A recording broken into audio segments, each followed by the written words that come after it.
Cacing kepanasan mulai menggeliat, pembela NKRI mulai ditarget, ditulis oleh Sardi di sewar.com.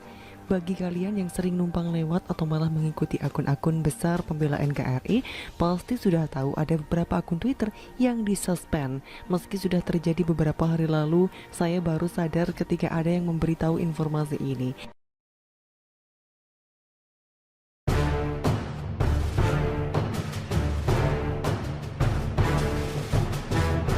Sebelum berlanjut, silakan untuk klik tombol subscribe dan nyalakan loncengnya agar Anda yang pertama kali mendapat informasi dari kami. Ada beberapa akun yang mungkin kalian kenal, yaitu Ade Armando dan Ferdinand Hutahian. Dua akun ini kena suspend. Ternyata ada satu akun yang dikenal dengan istilah pemburu buzzer yang menargetkan banyak akun yang selama ini membela NKRI. Sepertinya ini serius. Salah satunya adalah Ferdinand Hutahian yang begitu disuspend langsung bikin akun baru lagi, dan tak lama kemudian disuspend lagi. Sekarang dia kembali bikin akun baru dan ternyata pemburu buzzer ini mulai menargetkan lagi. Ibarat main kucing-kucingan, matikan, bikin baru, matikan, bikin baru lagi, begitu seterusnya. Tinggal adu kuat siapa yang lebih gigih. Kemungkinan besar ini karena ada pengerahan besar-besaran untuk mereport massal akun-akun yang ditarget. Bahkan kemarin saya telusuri sebagian akun yang ditarget. Akun tersebut mulai melindungi diri. Akun Twitter Eko Kuntadi mulai memprivate akunnya. Hanya yang memfollow akunnya yang bisa melihat cuitannya. Begitu juga dengan Denny Siregar yang cuitannya tidak bisa terlihat. Kenapa ini terjadi? Mudah sekali bukan? Sudah ada yang tidak tahan lagi dan gerah dengan cuitan mereka selama ini. Kejadian ini beruntun, yang artinya ada strategi khusus yang digunakan. Tidak mungkin spontan terjadi. Sepertinya memang ini dirancang dengan matang dan dieksekusi dalam waktu yang hampir berbarengan. Terkhusus akun Ferdinand, kalau kalian sering baca cuitannya, dia salah satu yang sangat frontal dalam membahas potensi korupsi di ibu kota. Tidak ada orang lain yang seintens dia membongkar bobroknya gubernur tersebut, mulai dari balapan tak jelas hingga lebih bayar yang mulai ngetren belakangan ini. Apakah ini suatu kebetulan saja dua akunnya direport massal dalam waktu yang dekat? Kalau akun lain saya tidak melihat cuitan yang secondong Ferdinand, tapi saya teringat lagi ada kelompok yang sempat mengatakan atau menyatakan perang terhadap buzzer. Siapakah dia? Kalian pasti mudah sekali menjawab. Bisa jadi mereka ngamuk karena dibully terus-terusan. Ini bukan spontanitas, ini terencana, terstruktur dan sistematis. Dan untuk menumbangkan banyak akun tentunya perlu buzzer juga kan? Jadi bisa dikatakan ada buzzer teriak buzzer, frontal teriak maling. Tapi sendiri juga pelihara maling. Itulah munafiknya mereka. Kalau kalian sudah lama jadi pembaca setia Seward, pasti paham dengan pola seperti ini. Dulu sebelum sekuat sekarang, Seward masih menggunakan WordPress. Akibatnya benteng mudah runtuh, berulang kali kena serangan DDoS, hingga website down, tak bisa diakses. Kadang berjam-jam, kadang berhari-hari. Serangan banjir traffic ini tak mungkin dilakukan 1-2 orang, tapi terencana karena butuh serangan masif dalam waktu bersamaan.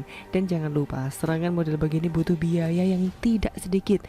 Jadi logikanya, apakah Kadrun punya duit sebanyak itu hanya untuk menyerang? Makan aja kadang harapkan nasi bungkus dari demo. Artinya ada pemain besar di balik ini. Pasti, hingga akhirnya Seward memutuskan mengganti tampilan ke bentuk yang baru dengan server berlapis, benteng baja berlapis dan tebal, dan serangan itu tak pernah muncul lagi. Mungkin ada sih, tapi tak sanggup menembus kulit luar pun. Nyangkut di sela gigi doang, hingga saat ini aman-aman saja. Pelakunya sama, sebut saja Kadrun, pemuja khilafah, atau kelompok yang selama ini berseberangan keras dengan pemerintah. Akun-akun yang ditarget adalah akun yang selama ini membela pemerintah dan dianggap sebagai buzzer RP yang harus dibasmi. Terkesan pengecut memang, tak jago adu debat dan argumentasi, langsung matikan akun yang bersangkutan. Memang itulah style mereka, tidak pakai otak, pakai cara barbar. Tapi percayalah, tak perlu khawatirkan soal ini. Mati satu, tumbuh 1000. Serangan murah ini tidak akan tahan lama karena bukan alami. Ada pemain besar dan tentu saja deal di belakang. Mereka akan selalu kalah dengan kelompok yang bergerak secara alami, murni karena membela dari hati, meski kadang dituduh oleh maling yang teriak maling. Bagaimana menurut Anda? Bagaimana nasib Partai Demokrat setelah Mr. AU bebas tahun 2022 nanti? Ditulis oleh Navisi Ward dari sewar.com.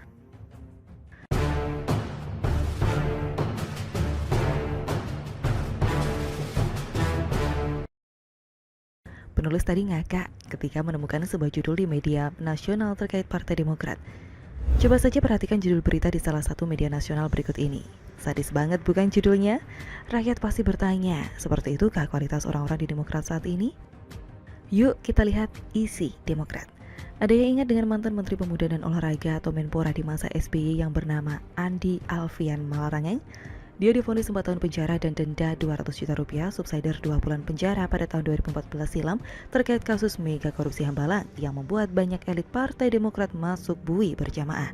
Pada masa itu, Majelis Hakim Pengadilan Tindak Pidana Korupsi Jakarta menilai bahwa Andi terbukti melakukan korupsi terkait proyek pembangunan pusat pendidikan, pelatihan, Sekolah Olahraga Nasional atau P3SON Hambalang sebagaimana dakwaan alternatif kedua. Dalam pertimbangan yang memberatkan tuntutan, perbuatan Andi dinilai tidak mendukung program pemerintah dalam pemberantasan korupsi dan tidak mengakui perbuatan.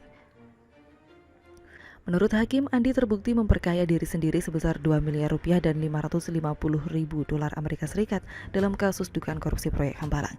Semua uang itu diterima Andi melalui adiknya Andi Zulkarnain Anwar alias Khoel Malarangeng.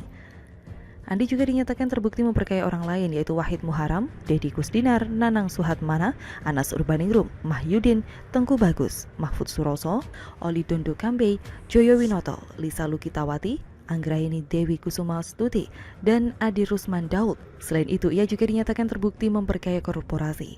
Dan mirisnya, setelah Andi Malarangeng bebas, dia masih diterima oleh Partai Demokrat.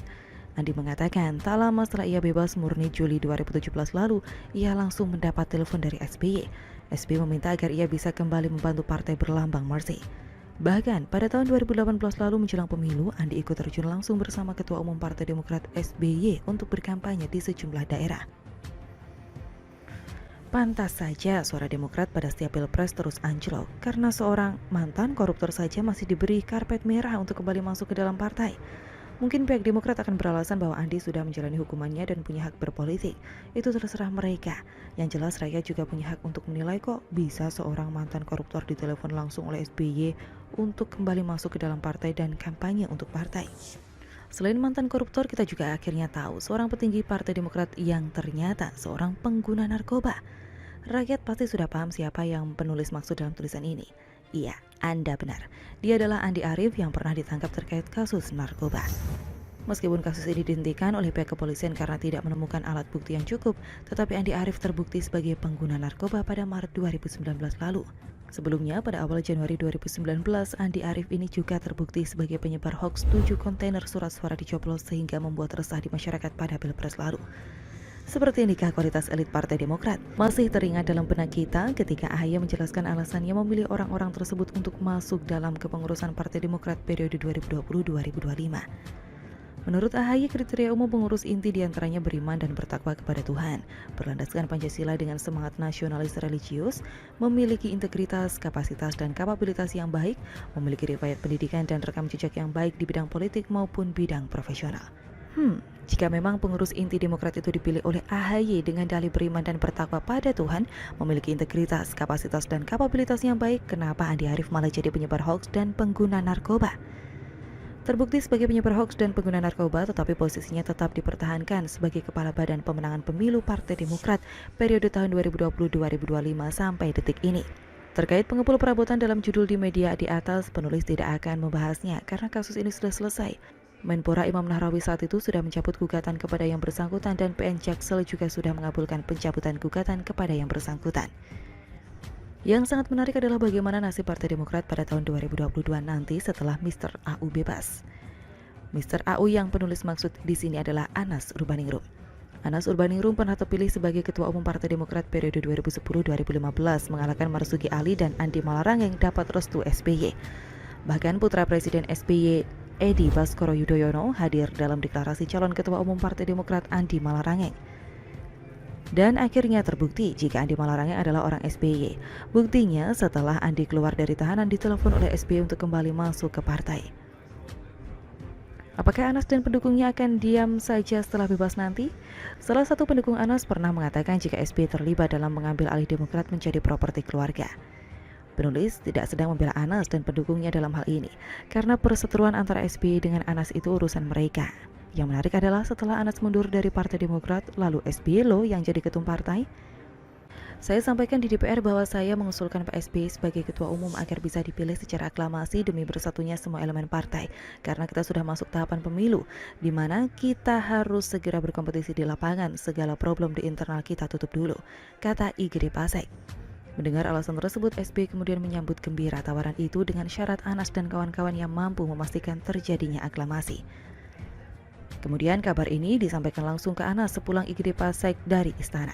Kala itu Anas disebutnya tertawa dan langsung bereaksi dengan menghubungi DPD serta DPC via telepon untuk memberikan dukungan ke SBY. Anas Urbaningrum mundur, lalu SBY jadi ketum partai secara aklamasi dan sekarang AHY juga terpilih sebagai ketum partai periode 2020-2025 secara aklamasi. Sebuah kebetulan? Akhir kata, setelah mengetahui bagaimana kualitas orang di dalam Partai Demokrat, masih yakin suara Demokrat yang terus anjlok bisa naik pada Pilpres 2024 yang kepala bapilunya adalah seorang penyebar hoaks dan pengguna narkoba?